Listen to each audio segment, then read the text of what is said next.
Buenas noches, hermanos. Vamos a continuar con Hechos, ¿sí? Vamos a ir a Hechos 15. Nosotros, para entrar en contexto, debemos recordar que Pablo y Bernabé emprendieron el regreso desde Jerusalén a Antioquía de Siria. Primero emprendieron el regreso de su primer viaje misionero, aproximadamente después de 2 años de trabajo misionero, y llegan a Antioquía de Siria. Ese fue lo que se llamó el primer viaje misionero de Pablo y se extiende desde Hechos 13, comienza y se extiende por el 14. Vemos cómo la iglesia enviadora a Antioquía de Siria los encomienda. Luego en el 13 vemos que llegan a Chipre, luego a Antioquía de Pisidia, luego en el 14 vemos cómo llegan a Iconio, luego Listra, luego Derbe y su regreso. Y al pasar un tiempo en la iglesia de Antioquía de Siria, ya en el regreso, van a llegar personas de la iglesia de Jerusalén, en donde pastorea junto a otros Santiago, medio hermano de Jesús. Y en Hechos 15 se realiza el concilio de Jerusalén, un concilio teológico para resolver la cuestión acerca de que si los cristianos debían entrar al judaísmo para ser buenos cristianos, para ser salvos o para ser más santos.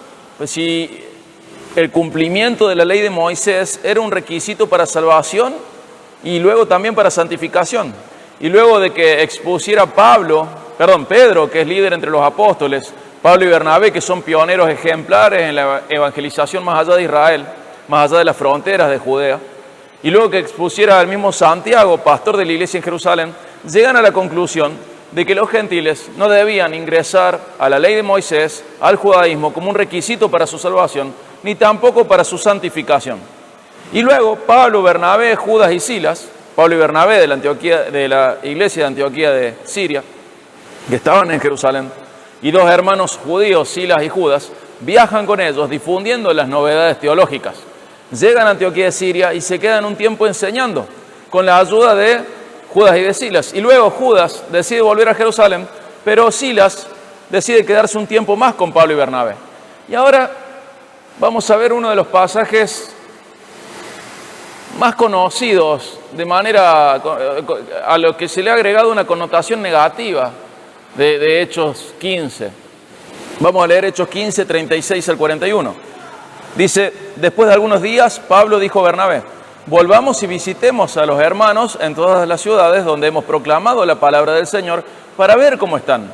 Bernabé quería llevar también con ellos a Juan, llamado Marcos, pero Pablo consideraba que no debían llevar consigo a quien los había desertado en Panfilia y no los había acompañado en la obra. Se produjo un desacuerdo tan grande que se separaron el uno del otro. Bernabé tomó consigo Marcos y se embarcó rumbo a Chipre, pero Pablo escogió a Silas y partió, siendo encomendado por los hermanos a la gracia del Señor, y viajaba por Siria y Cilicia confirmando las iglesias. Y este es el pasaje de hoy. Para algunos es sumamente triste. Para otros nos permite ver la mano gloriosa de Dios dirigiendo todo para hacer lo que Él desea. Yo me anoto dentro del segundo grupo, porque interpreto que el pasaje no tiene una connotación negativa. Interpreto que el pasaje no tiene ninguna connotación negativa. ¿Por qué interpreto eso? Porque Lucas, inspirado por el Espíritu Santo, o sea, escribiendo de parte de Dios, no pone ninguna connotación negativa a este suceso. Lamentablemente los hombres queremos ver y llenar vacíos o silencios que la Biblia hace. Pero en realidad acá dice que no estuvieron de acuerdo. No manifiesta el pecado de ninguno de los dos, no manifiesta una cuestión doctrinal, simplemente no estuvieron de acuerdo. Y vamos a dividir el pasaje o el bosquejo en esto: coincidencias, diferencias, los resultados y las conclusiones a las que deberíamos llegar. Vamos a la parte 1, a hablar de coincidencias. Lo leo de nuevo, así lo tenemos más fresco. Dice Hechos 15, del 36 al 41. Después de algunos días, Pablo dijo a Bernabé: volvamos y visitemos a los hermanos en todas las ciudades donde hemos proclamado la palabra del Señor, para ver cómo están. Bernabé quería llevar también con ellos a Juan, llamado Marcos, pero Pablo consideraba que no debían llevar consigo a quien los había desertado en Panfilia y no los había acompañado en la obra. Se produjo un desacuerdo tan grande que se separaron el uno del otro. Bernabé tomó consigo Marcos y se embarcó rumbo a Chipre, pero Pablo escogió Silas y partió, siendo encomendado por los hermanos a la gracia del Señor, y viajaba por Siria y Cilicia confirmando las iglesias. Fíjense, vamos a hablar de las coincidencias. Este es el primer punto. Si bien Pablo tiene la iniciativa, ambos, tanto Pablo como Bernabé, están de acuerdo en visitar a los hermanos en Cristo que habían recibido y aceptado el Evangelio en el viaje anterior. Esto es el inicio del segundo viaje misionero de Pablo. De esta iniciativa de Pablo de ir a visitar de nuevo a las iglesias que ya se habían fundado, se va a desarrollar lo que llamamos el segundo viaje misionero de Pablo. Luego de llevar la carta del concilio de Jerusalén a Antioquía de Siria, y luego de pasar un tiempo enseñando la palabra ahí, Pablo siente el deseo en hacer lo mismo en otras ciudades en las que había predicado. Llevar esta carta a las otras ciudades, contarles y ver cómo están los hermanos, cómo está su vida, cómo están espiritualmente, están creciendo, no están creciendo. Él quiere visitarlos. Y cuando se vive el ministerio de manera sana, la persona nunca deja de servir. No es que dijo, bueno, ya hice un viaje, ya la verdad que la pasé bastante mal, me apedrearon, necesito jubilarme. Esa mentira que crece en nuestro corazón que dice, bueno, yo ya no estoy para esas cosas. Hermano, al revés. Cuanto más cerca estás del Señor, más útil y más dispuesto para la obra estás. No al revés, no al revés. Y Pablo, luego de un primer viaje misionero bastante sufrido, bastante complicado, dice, bueno, vamos de nuevo. Porque una persona que sirve al Señor, con una mentalidad, con una espiritualidad sana, lo va a querer servir hasta que muera. Y ellos Pablo tiene esta iniciativa, Bernabé está de acuerdo, y lo van a hacer. Por un lado, comprenden que el servicio de Dios tiene la garantía de nunca ser en vano. ¿Se acuerdan? 1 Corintios 15, 58, lo he mencionado muchas veces, porque me maravilla encontrar un pasaje en donde dice que algo nunca va a ser al vicio. Nunca. Más allá de lo que nosotros veamos con nuestros hijos, esto nunca va a ser al vicio. Fíjate 1 Corintios 15, 58.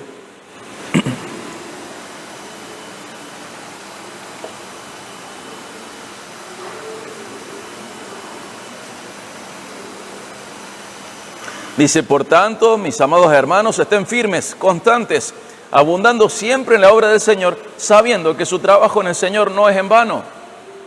Una persona puede ahorrar un montón de plata y que vengan los ladrones, haya un incendio en la casa, haya una devaluación, lo que sea, y tanto ahorro y tanto tiempo invertido para poder lograr ese dinero fue en vano.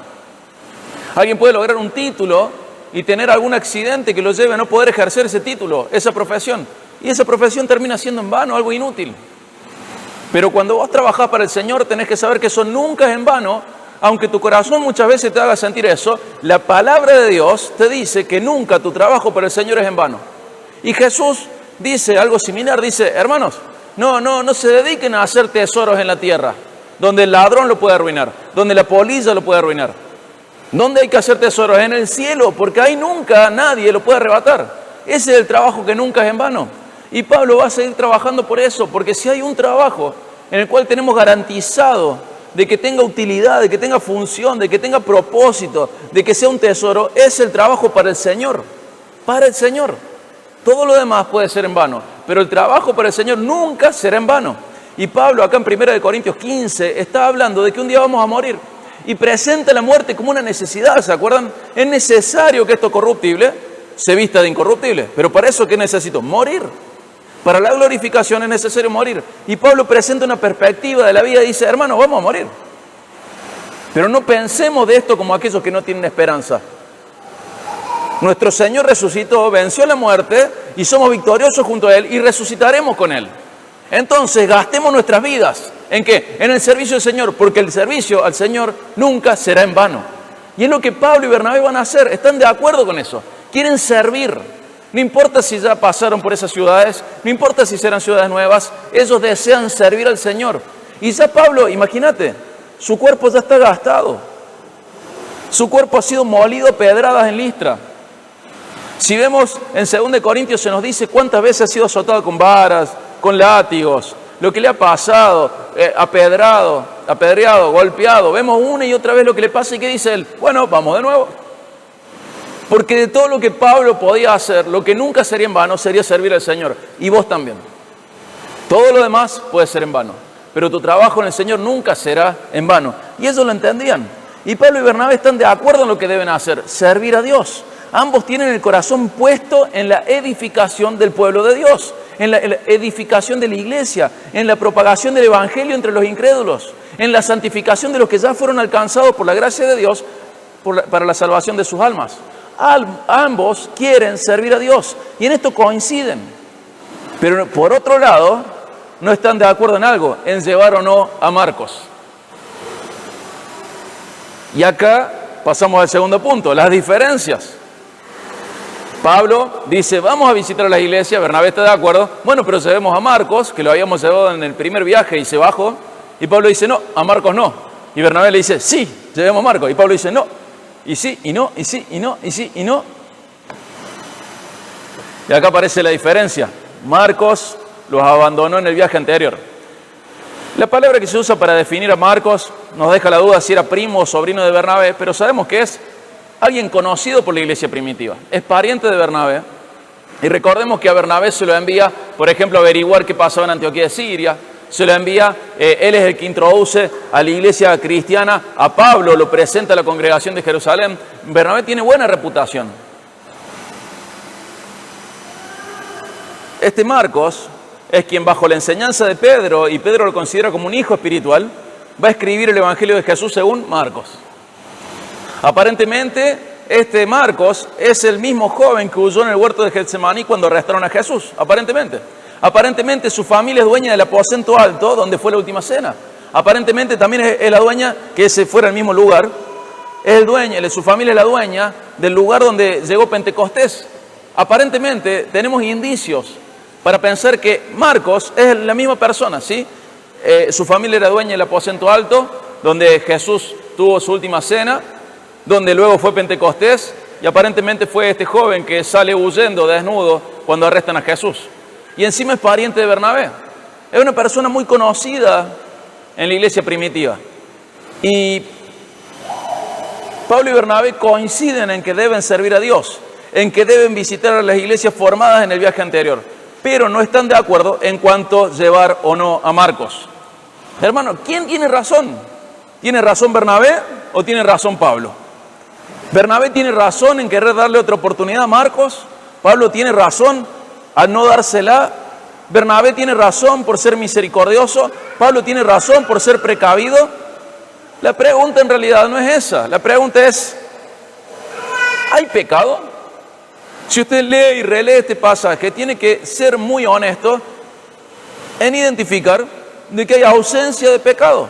Nadie está diciendo en este pasaje que uno de los dos pecó. No hay ningún indicio de que haya pecado.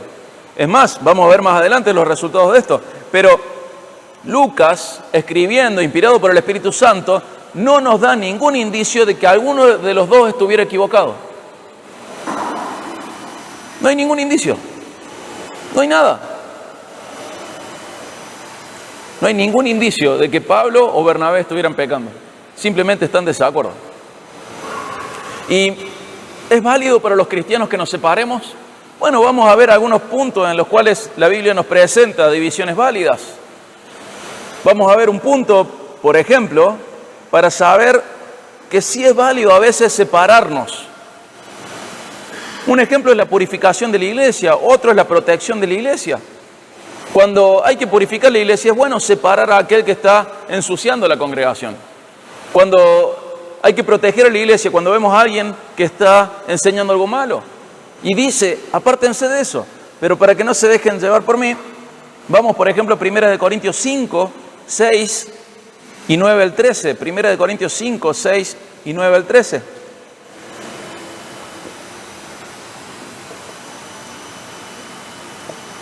Acá los corintios estaban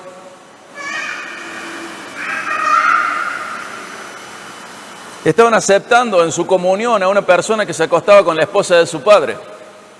Una persona que tenía relaciones sexuales con la esposa de su padre. Y aparentemente los corintios se jactaban de esto. Mira qué buenos que somos, mira qué misericordiosos que somos, mira qué llenos de gracia que somos. Mira que incluso este que se acuesta con la esposa de su padre está entre nosotros porque somos buenos y estamos llenos de gracia y de misericordia.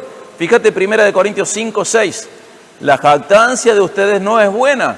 ¿No saben que un poco de levadura fermenta toda la masa? No podés amar más la levadura que la masa. Cuando la masa está en riesgo, tenés que apartar la levadura. Dice el 9, del 9 al 13.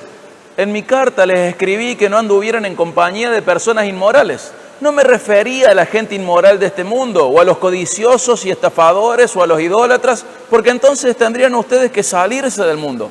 Sino que en efecto les escribí que no anduvieran en compañía de ninguno que, llamándose hermano, es una persona inmoral, o avaro, o idólatra, o difamador, o borracho, o estafador.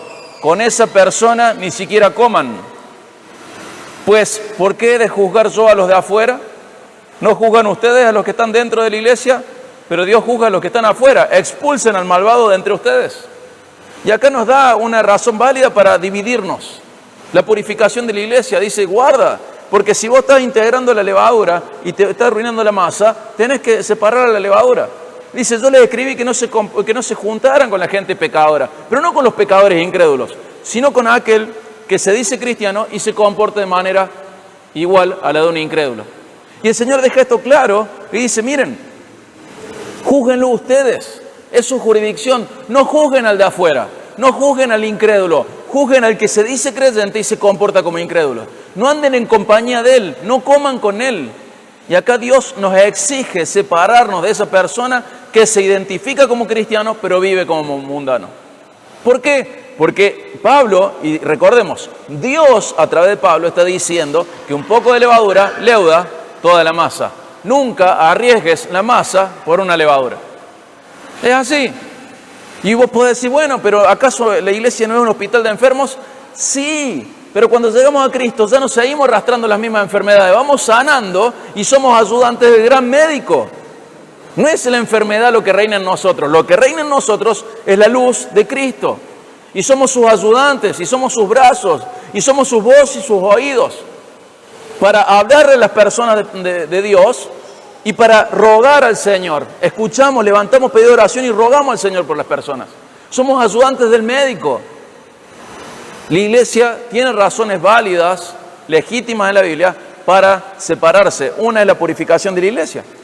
Otra es la protección. Están muy relacionadas. Pero fíjate Tito 3, 10 al 11. Tito 3, 10 al 11.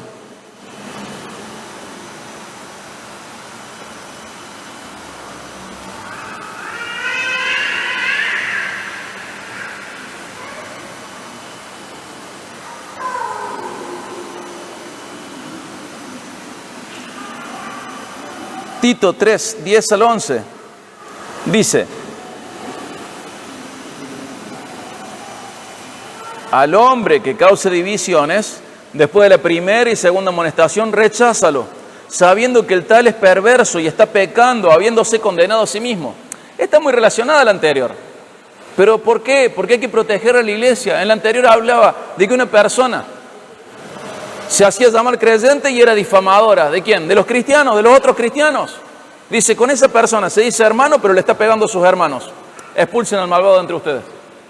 Y acá dice, si la persona está dividiendo la iglesia, llamarle la atención una vez, llamarle la atención la segunda vez, y después que dice, recházalo. Y ¿sabes qué, hermano? La iglesia no es tuya y no es mía. Y el dueño de la iglesia dice, si la persona se conduce así, expúlsalo. El dueño de la iglesia pide que sean expulsadas para protección de la iglesia las personas que se comportan de esta manera.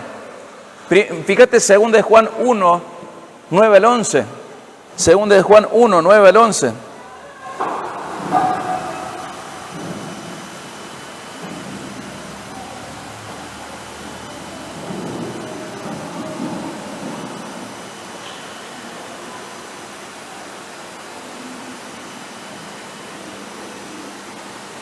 Segunda de Juan 1, 9 al 11, dice, todo el que se desvía y no permanece en la enseñanza de Cristo no tiene a Dios.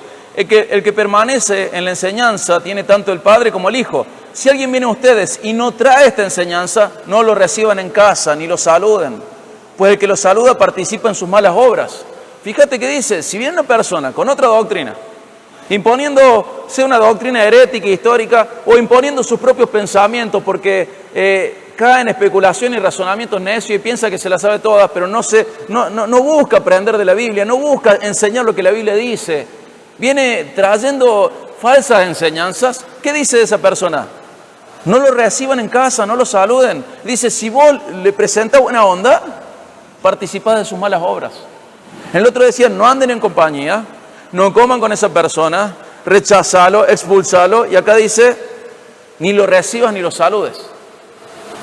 Hermanos, si la iglesia es del Señor, hay que hacer con la iglesia lo que el Señor de la iglesia quiere.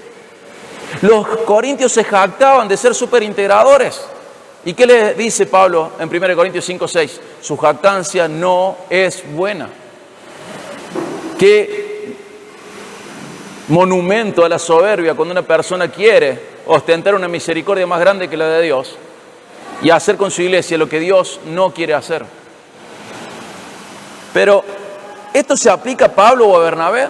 No se aplica a Pablo y Bernabé. No son personas inmorales, no son personas que llevan división a la iglesia, no son personas que andan enseñando cosas incorrectas. Los dos enseñaban lo mismo, ambos creían las mismas doctrinas, enseñaban la misma fe, no estaban en pecado. Y Lucas escribe, inspirado por el Espíritu Santo, y no da ningún indicio de que los dos estuvieran equivocados. Simplemente estaban en desacuerdo. La expresión en griego deja claro que el desacuerdo fue prolongado y que no hubo forma de haber un acuerdo. Fue un desacuerdo intenso. El nivel de desacuerdo era profundo. Sus argumentos estaban enfrentados sin conciliación. Pero no deberíamos nosotros, por nuestra inmadurez, llevar esto al plano interpersonal. Es bueno dejarlo en el plano argumentativo. Simplemente estaban en desacuerdo.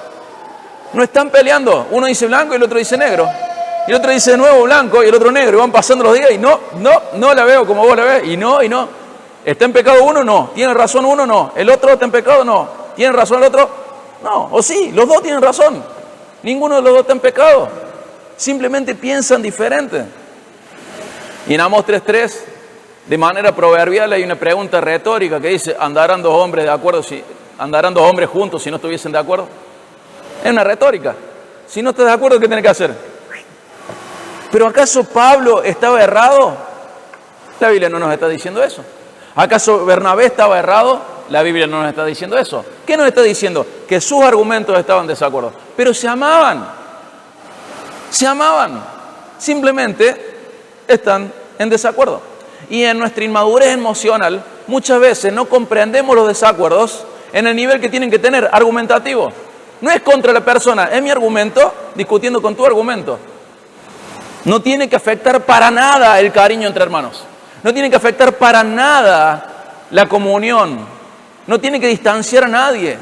Simplemente no estamos de acuerdo. Y eso no es malo.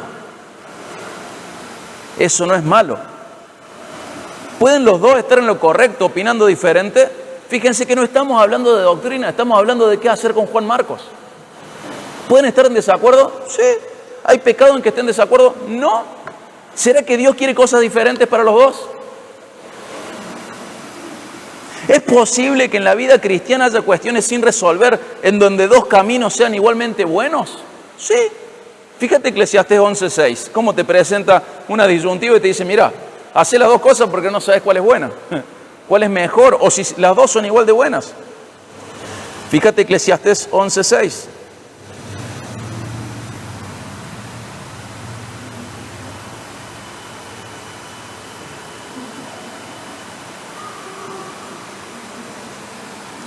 Eclesiastés 11:6 dice así: de mañana siembra tu semilla y a la tarde no dé reposo tu mano, porque no sabes si esto o aquello prosperará o si ambas cosas serán igualmente buenas. Insisto digo porque estoy pensando en la prédica de esta mañana. ¿Vos crees que esto es una lección de agricultura? ¿No te das cuenta de lo que hay detrás de esto? Dice, mira, a veces no tenés la respuesta. Quizá las dos cosas sean igual de buenas. Si podés hacer las dos, hacé las dos. ¿Por qué tiene que ser todo tan polarizado? Esto es bueno, esto es malo. Te dice acá, mira, vos sembrá, no de reposo, a sembrar la mañana, sembrar la tarde. No sabes si va a prosperar lo que hiciste la mañana o va a prosperar lo que hiciste la tarde. O no sabes si las dos cosas van a prosperar. O así, es correcto, hacelo. Pero Señor, quiero saber cuál de los dos está mal. Quizá ninguno de los dos está mal. Señor, Pablo está equivocado. El texto no nos dice eso. Bernabé está equivocado. El texto no nos dice eso. ¿Están peleados entre ellos? El texto no nos dice eso. Nos dice que están en desacuerdo. Dios quiera que algún día alcancemos la madurez emocional suficiente como para poder vivir los desacuerdos y entender que son solo desacuerdos. Y que eso nunca nos debe distanciar como hermanos en Cristo. Una persona madura logra entender que no las sabe todas y que Dios puede estar mostrando cosas diferentes a las personas diferentes.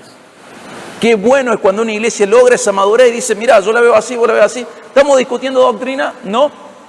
¿Estamos discutiendo, qué estamos discutiendo? ¿Qué hacer con Juan Marcos? Yo creo que sí, yo creo que no, yo creo que sí. ¿Pablo tiene que ceder? No. ¿Pablo tiene razón? Sí. ¿Bernabé tiene que ceder? No. ¿Bernabé tiene razón? Sí.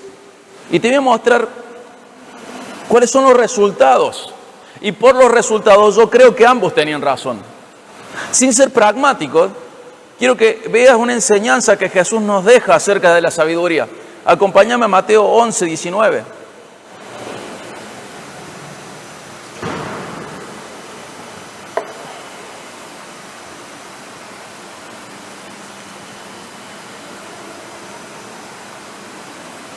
Mateo 11, 19.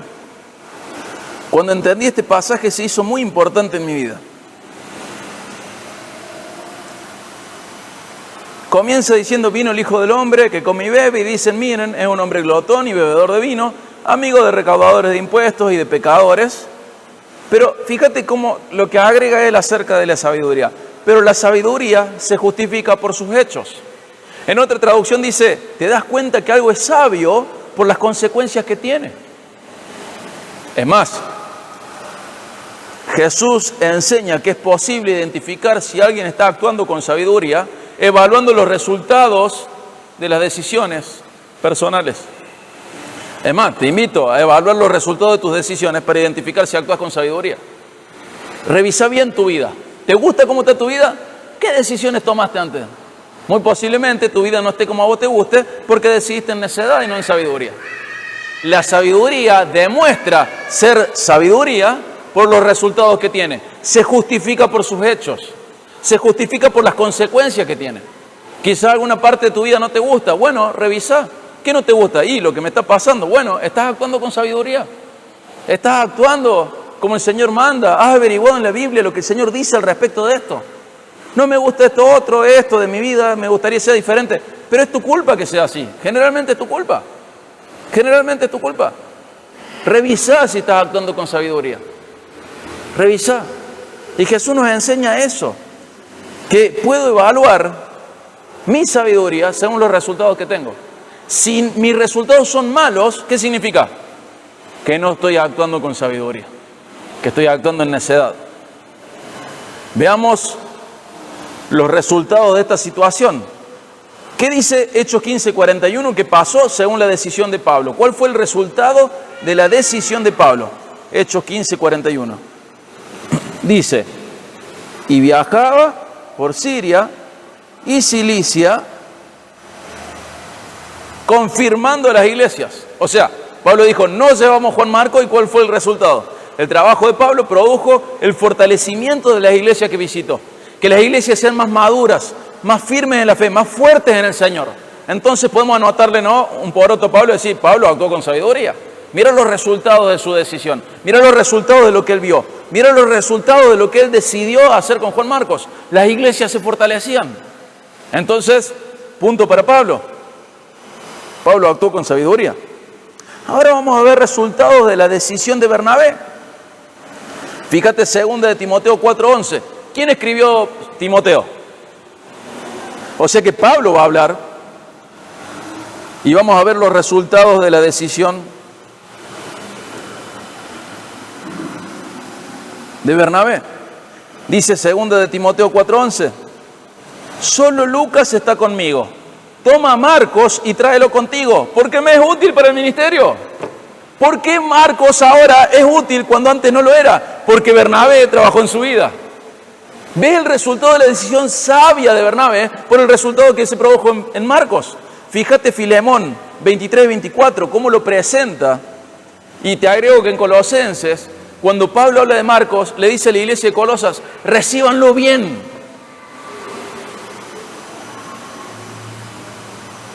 Fíjate, Filemón 23 y 24. Te saluda Epafras, mi compañero de prisión en Cristo Jesús.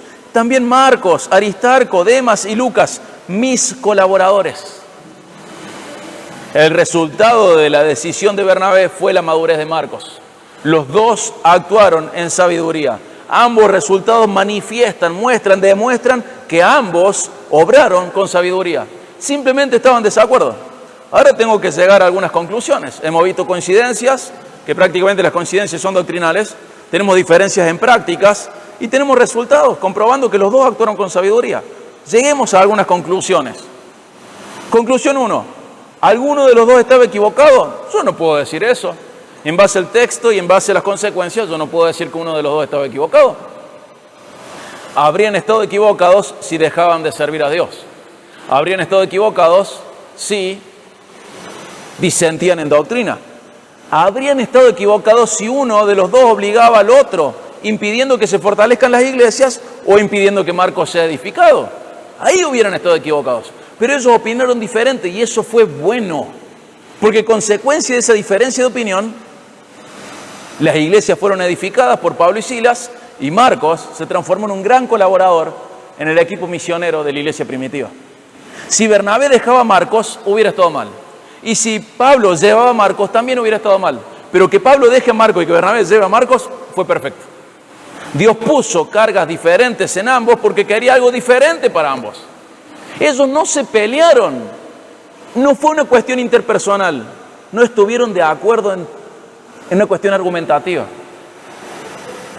No puedo imaginar una pelea entre ellos porque el texto no me indica eso. En todo lo que queda de Biblia nunca vas a ver,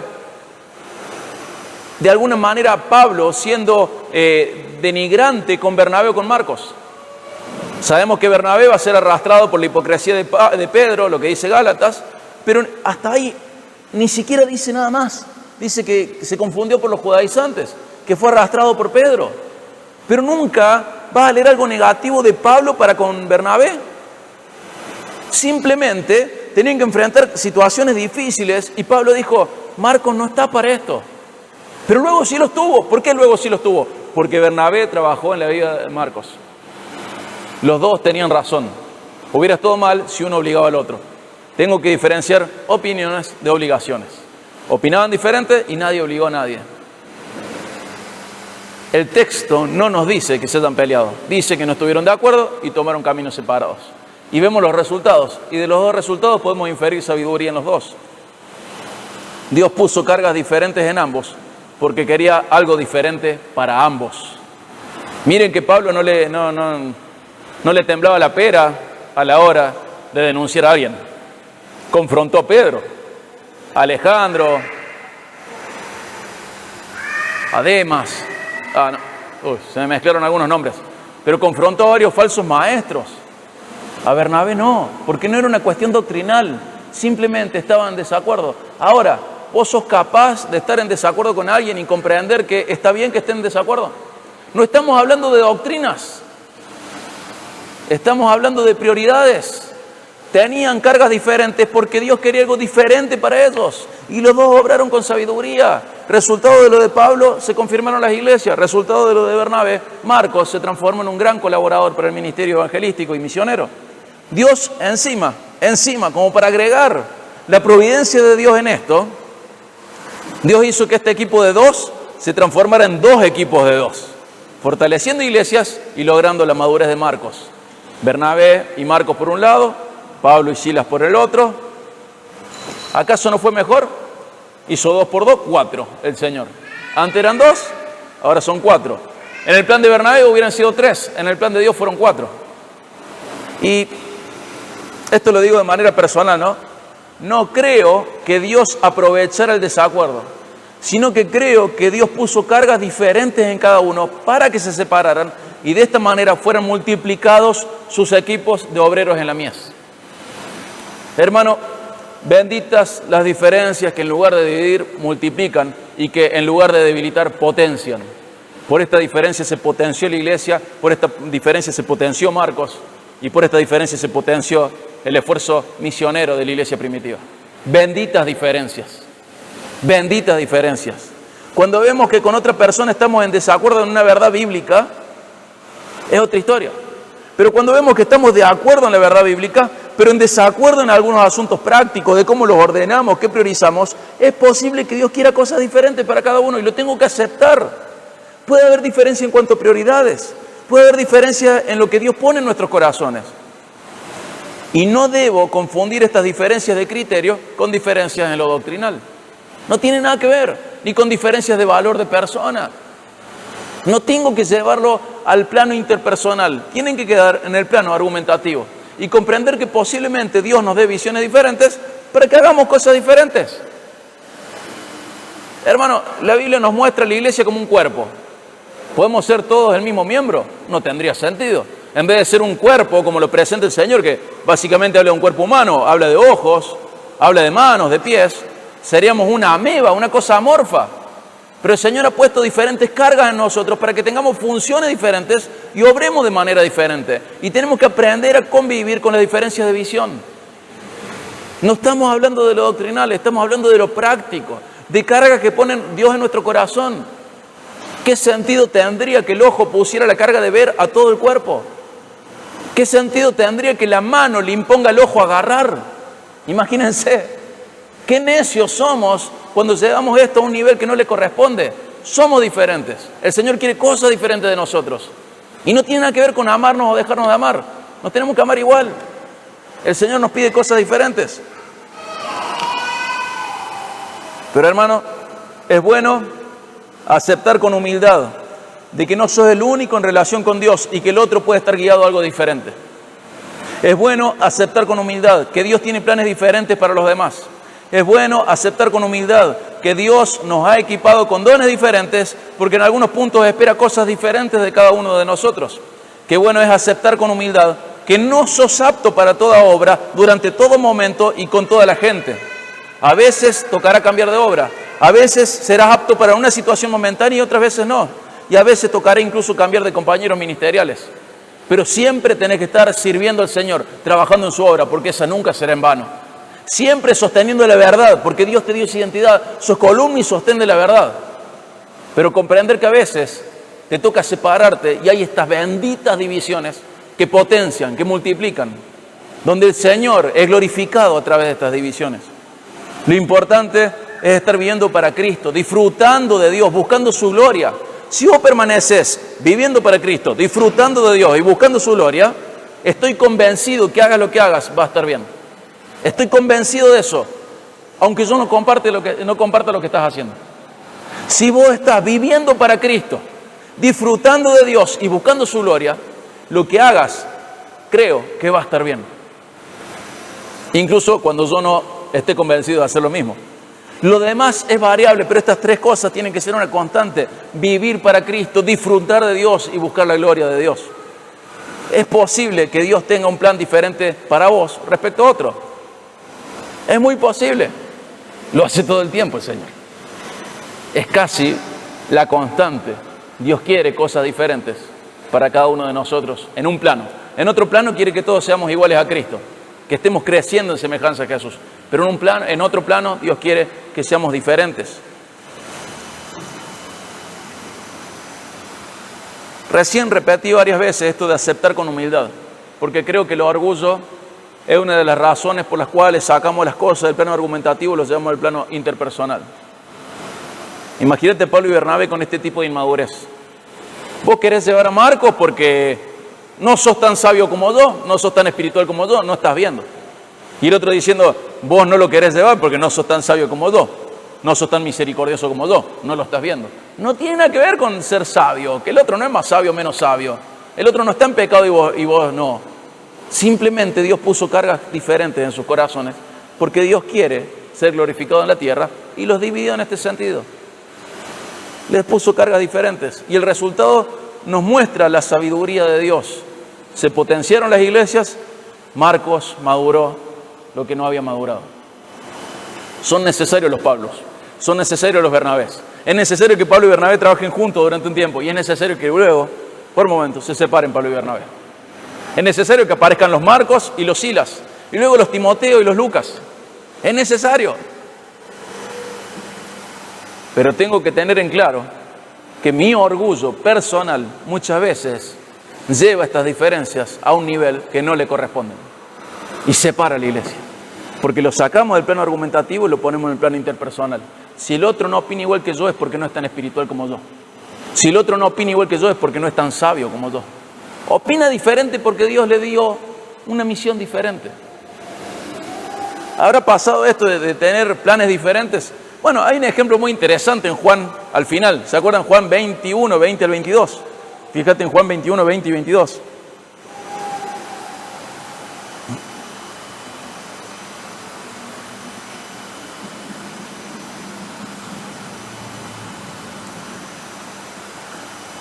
Juan 21, 20 y 22.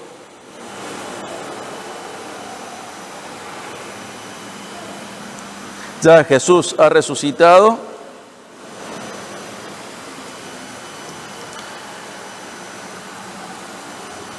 Y está hablando con Pedro.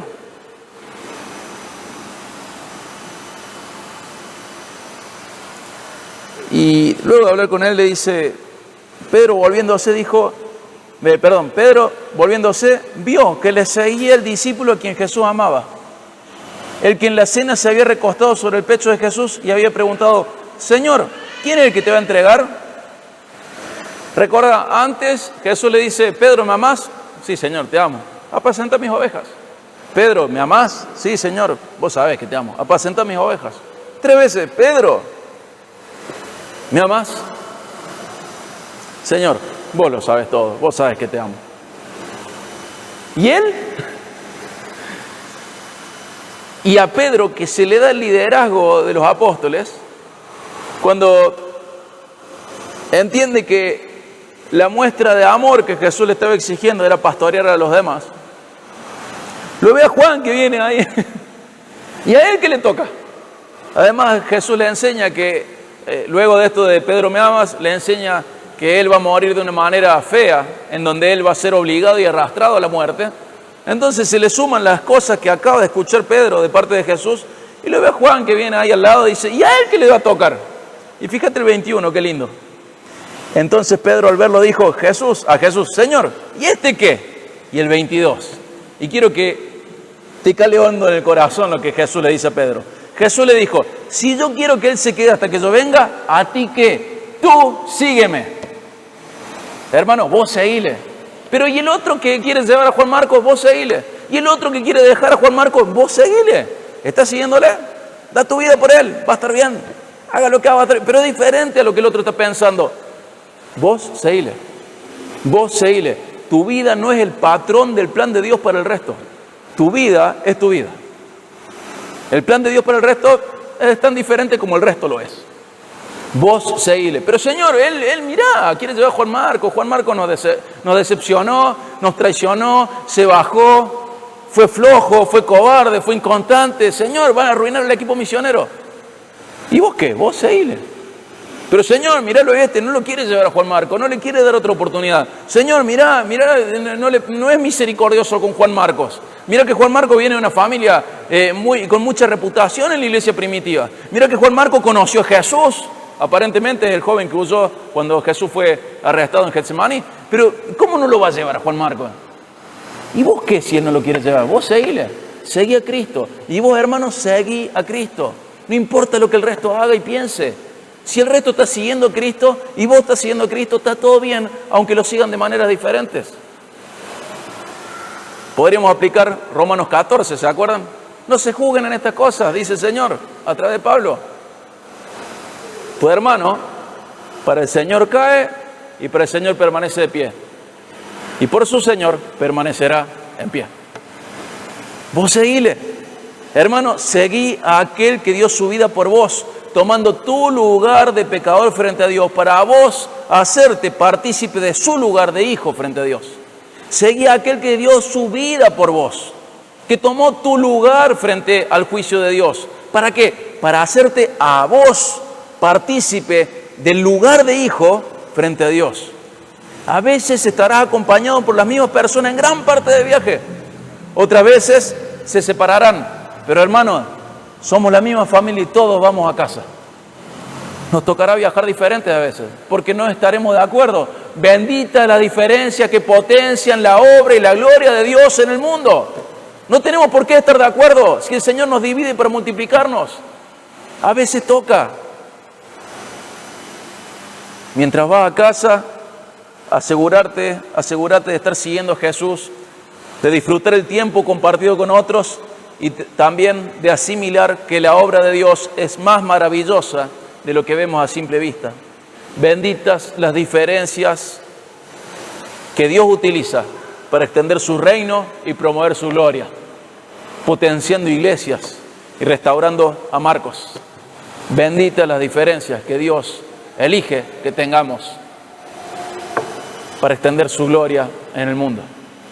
No te preocupes por pensar diferente, preocúpate por estar siguiendo a Cristo. Padre, te rogamos, Señor, que nos dé la humildad que necesitamos para entender que las diferencias muchas veces son santas. Porque vos las producís para que tu obra tenga dimensiones y aristas que hasta el momento no hemos visto.